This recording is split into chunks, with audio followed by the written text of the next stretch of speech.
Hi, welcome to another episode of Neil's Cookery. Today we're going to be making dog food again. Today we'll be making dog food with the protein base of pork. We'll be adding in some additional ingredients today that'll include some apples, some Indian spices. I'm of Indian ancestry, so we thought we'd add some Indian spice for today, and then also some vegetables and eggs and other things. So first, we're going to start with our sweet potatoes.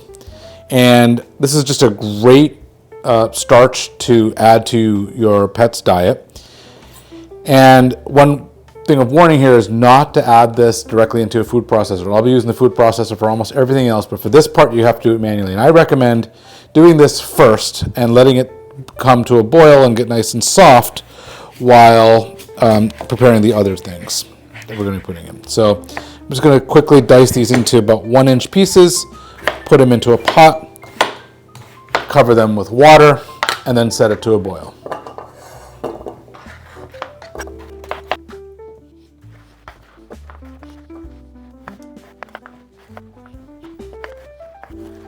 Just going to add water to this now, just enough to cover the potatoes. This is about 4 cups of water. I'm going to move this over to the stove. Put this onto high heat and then cover. Now that'll go for about 20 minutes or so. And it's important to note that that's the only part of our cooking today that'll be done at high heat. Everything else will be cooked at a medium to low heat. And that's really important because dog food, practically speaking, could actually and probably should be fed raw. However, if you live in a household with other people, young children, immune compromised, people who might get a little sick, the elderly, or even just folks who are very affectionate with their dogs, it's really dangerous to have raw food for your dogs. And so that's why we recommend, or I at least recommend, that you at least lightly cook. And so we'll be cooking it just under fully cooked. And so it'll be mostly raw, but just slightly cooked so that enough of the pathogens have essentially died away. So for our protein today, we'll be using pork. And pork is just a fantastic meat for dogs. We'll be using my Happy Butcher knife here, which is the best kind of knife to use. I'm going to chop these all up using my food processor.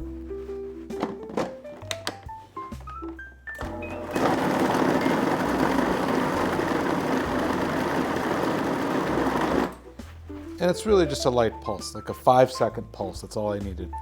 What I'm going to do is, before I add the meat into my pot here, is I'm going to add my oil. And the oil that I'm using today is ghee, which is just a fantastic oil to be using for your pets. It's great for their skin.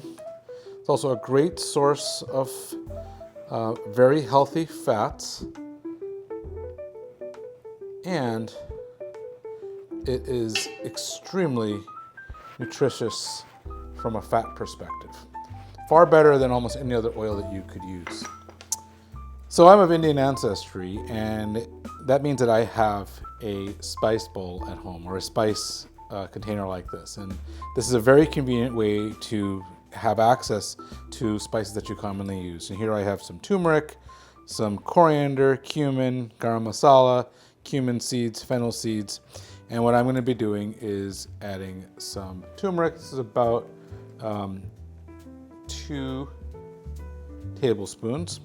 I'm going to add some coriander, 1 of those, some cumin, 1 of those, and that's it. And then I'll just be adding my meat in. I'm going to food process all this meat, add it in on top of the ghee and the spices right in here.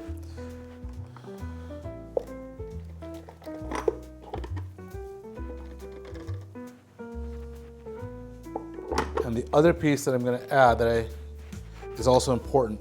To activate the turmeric, you have to add black pepper. Otherwise, the turmeric will actually not activate for the animal. That's true for people too. So if just having turmeric by itself without some black pepper will actually not allow for the turmeric to activate and actually provide its anti-inflammatory properties, which is one of the things that it's most noted for.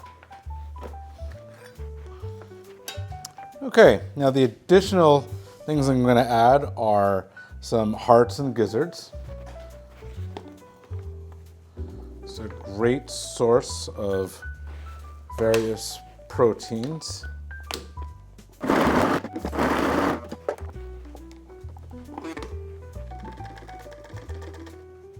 And then we'll move this over onto the stove and set it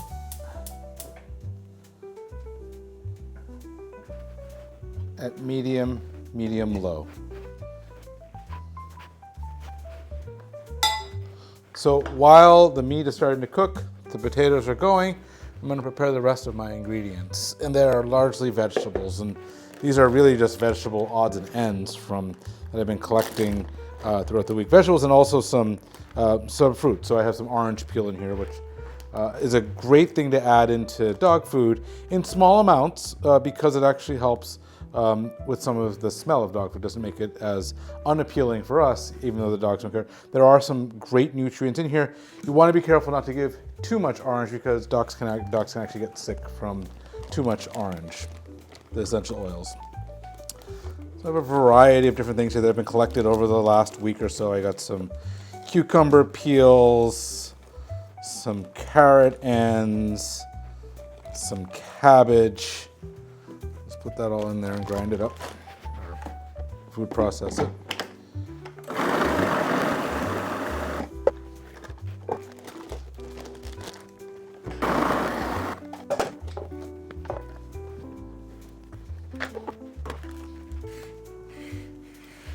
And I've got here some 3 apples.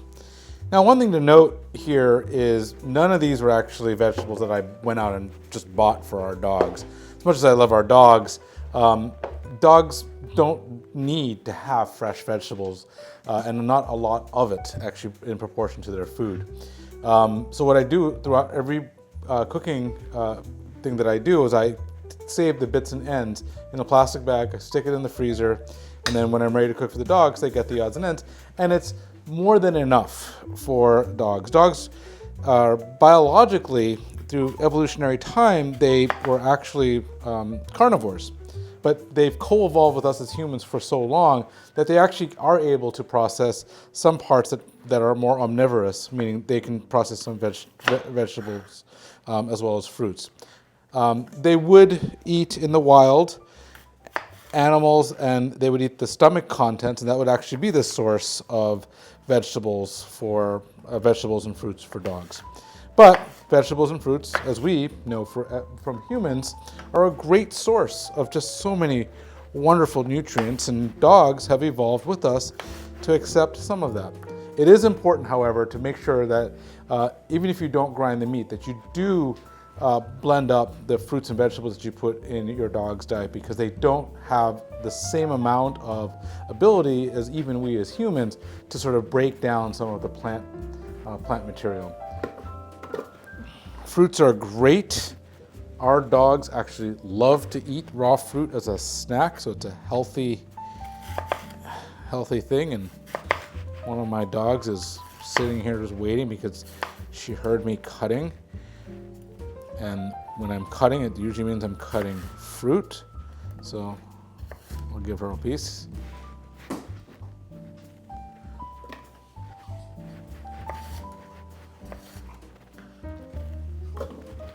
Now, it's really important not to give the dogs, put into dog food, the seeds.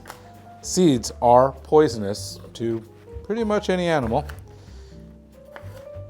but don't waste the parts that are around the seed. I'll just stick all of this into the food processor. So I have 3 apples here. These apples were bought about a week and a half ago in a situation where my family got more excited about the fruit than we had the ability to eat, but food never goes to waste in our house. Whatever we don't eat, we share with our dogs and cats.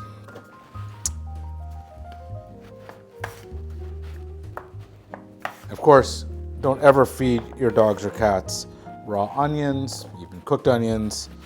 Be careful with things like garlic or anything else in the onion family. But fruits and vegetables are definitely not off limits.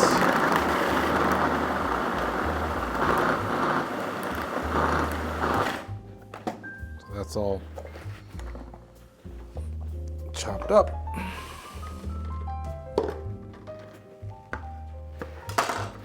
Okay, and then the last item that I'm going to add are shiitake mushrooms. Mushrooms of various types are just fantastic foods for your pets and for you too. Take some mushrooms, blend them up.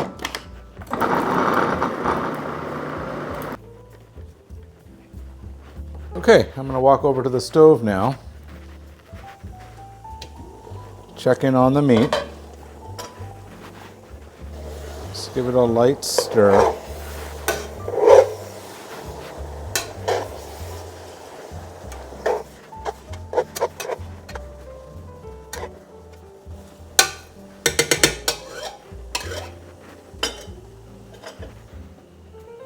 I'm also going to check on the potatoes.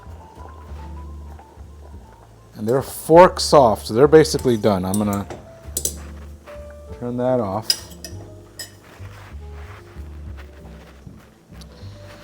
Carry this over. A little bit of cleanup here. So now what I'm going to do is take my sweet potatoes, which I didn't peel. I'm just going to now use the immersion blender to blend this into a very fine puree.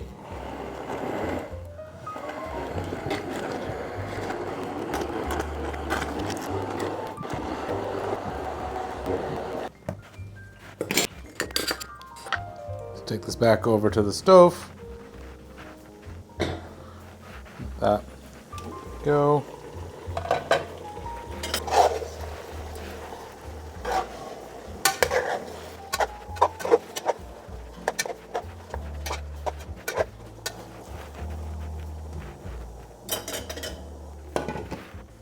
I'm going to add about 2 cups of water. And we're going to let that cook for about 10 minutes or so. What we'll add to that immediately after that is some ground eggshells. And actually also we'll add in the eggs that the eggshells came from. Eggs are just a fabulous resource for proteins, vitamins, and the like, and it's just a great multivitamin to add into your pet's food.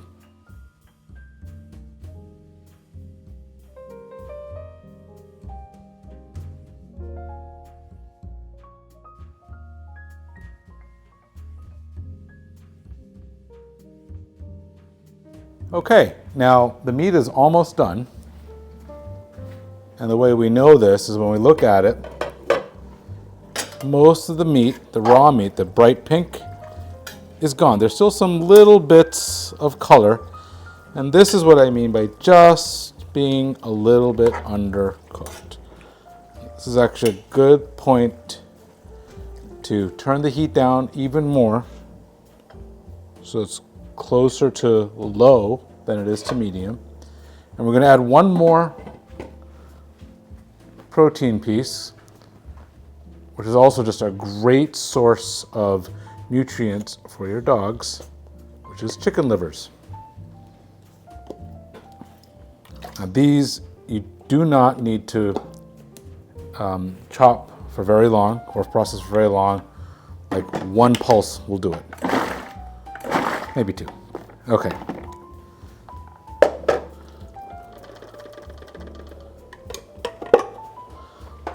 And we'll just stir that in so it mixes in evenly.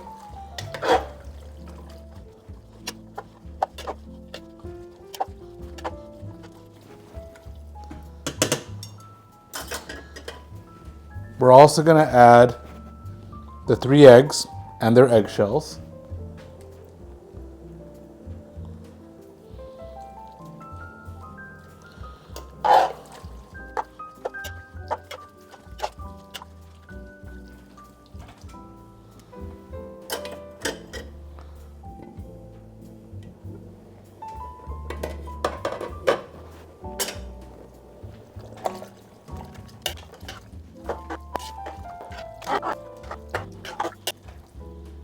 And now that the meat's mostly cooked, and you add the liver sometimes near the end because it actually helps it be very undercooked, which actually preserves many of the nutrients that are going to be available to the dog from the liver.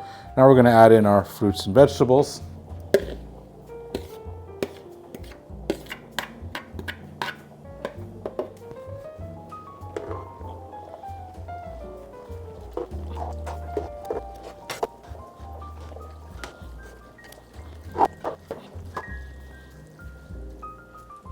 And then the last piece that we add in is our sweet potato.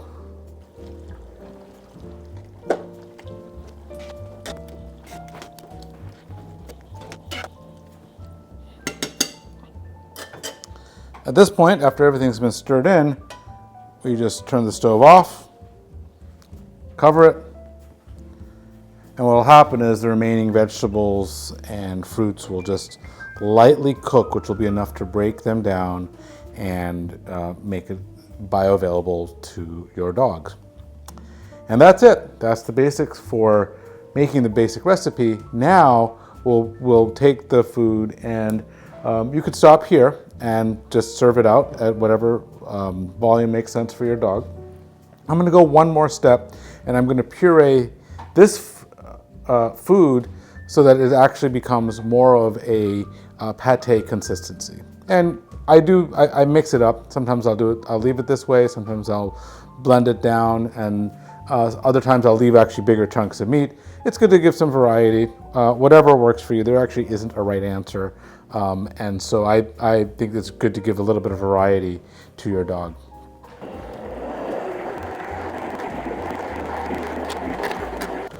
So now we've finished with the food making and we blended it. And blending it allows for the food, which I like to do every few times, to ensure that the nutrients get evenly distributed throughout. It's definitely not required. It does especially help with the vegetables and the fruits because dogs don't have the ability to break down the nutrients in the same way. Some of that's just due to the simple fact that their digestive tracts are much shorter than other animals like us, for example. And so what the next part that I'm going to be doing now is portioning the food out. The general rule of thumb here is 1 to 2% of your dog's body weight per meal, such that by the end of the day, they've had between 2 to 4% of their body weight in dog food. And it really depends on how often you feed your dog. Some will recommend once a day, some will do 3 times a day, some will do 4 times a day. We feed our dogs twice a day, once first thing in the morning and once near the end of the day. And so I'm going to go ahead and portion this out for our 2 dogs. And as you do this enough, you get used to what the portion size should be. I still use a scale just because it makes sure that I'm not too far off from where I need to be. And I use these containers that are just food storage containers that work really great. And I have 2 different colors, one for representing each of our dogs. So our bigger dog is the gray container and our smaller dog uses the black container. So Augie gets the gray container and Chazzy gets the black container.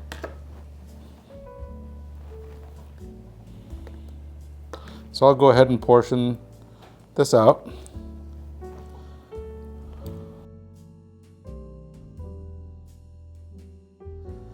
Okay, then the next part here, now that I've got my food all portioned out, and it's close, as you might have noticed near the end, I sort of added just a couple of little extra scoops and others that wasn't going to make a full additional pallet. We have our food laid out. The red color there is actually probably from the beets and the cabbage that were in the vegetables. It's not blood.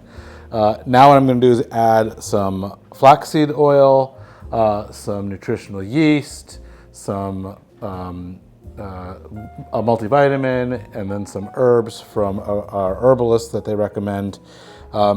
Whatever you add to supplement your dog's diet really should be a conversation between you and your veterinarian or your herbalist, and make sure that what you have helps complement the food that you have. And it really is important to have that conversation with your veterinarian before you go forth and just give food by itself, because it's rare that food will be completely complete nutritionally, but nonetheless, it is important that you consider the fact that it's going to be important to add some additional nutritional things to your food through these various supplements.